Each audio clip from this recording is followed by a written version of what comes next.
الله تبارک وتعالى محبت سره د نبی علیہ الصلوۃ والسلام سره د محبت طریقه د الله تبارک وتعالى سره اے زما بندا یو ګټ تکین اسی پزړل لکه وای بیا بنا کوم ماپ کوم دی او زما عزتمند دا مافی دا کم وخت پوری دا معلوم یتغرغر چې کله د سړی ساده حلق ته نه رسیدلې الله یې معاف کوي د بوډام معاف کوي د سلو کالو د بوډام معاف کوي د شپېتو کالو د بوډام معاف کوي د نوجوانو معاف کوي د نارینو د زنانو معاف کوي د نیک عمل او د بد عمل د هر چا دعا معاف کوي او چې دا سترګې پټې شي بیا معامله بدله ده بهلول د هارون رشید باچا وزیر ډېر هوښیار سړی و هغه یو ورځ بازار ته لاړو او د بازار نه واپس را روانو ډېر خپه هارون رشید باچا دې تپوس وکړو وی بهلول چېرته تللی وې وی باچا سلامت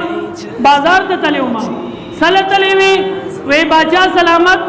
د خالق او د مخلوق قرآن ده او ما ولا روغه راویستله د خالق او د مخلوق قرآن ده ما ولا روغه راویستل باچا دې تپوس وکړو روغه دې راویسته وی نه کنه باچا سلامت दुकानदार वही जितु दुकानदारी को रोजगार नहीं हम नौकर पेशा वही जितु नौकरी को रोजगार नहीं हम जमींदार वही तो जमींदारी को रोजगार नहीं हम हर यो सड़े मशरूफ दे द चासर टेम निश्ता दे जी तौबा उबासी अल्लाह तबारक व तआला द्वाण ला सुननी वली कि जमा सर रोग हो गए जमा सर सुलह हो गए तौबा उबासी जो उस्ताद गुनाहों न माफ कोम खुद मखलूक सर टेम निश्ता नो अल्लाह रोग कई खो मखलूक तैयार न दे टेम वसर निश्ता हर यो सड़े मशरूफ दे बल ورځ هارون رشید باچا د قبرستان نه روانو بهلول د قبرستان نه روانو هارون رشید باچا دې تپوس کو بهلول چرته تللی وې په باچا سلامت قبرستان ته تللی و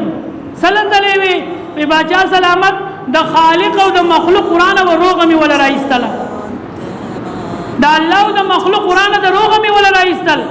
باچا سلامت دې تپوس کو روغه دی ولا راويستل وینا کنا باچا سلامت اس مخلوق دوان لاس نیولې اول الله دوان لاس نیولې چې راځه روغه کو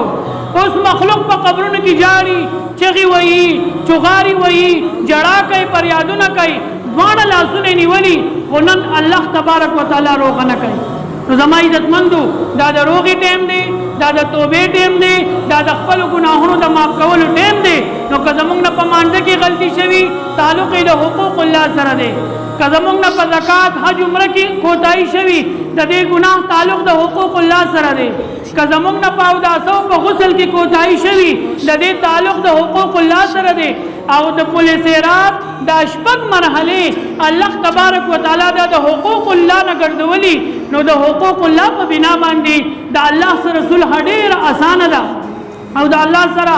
قربت او د نزدېکت ذریعہ لټول او د الله په دربار کې توبه او استغفار کول دا پر دنیا کې آسان دي نو راځي چې د خپل ګناهونو توبه وباسو نو ان شاء الله د پولیس رات د شپږ مرحله دا برات په دې کې آسان شي او ان شاء الله د وې مرحله په اړه کې براتون کې دې باندې رسکو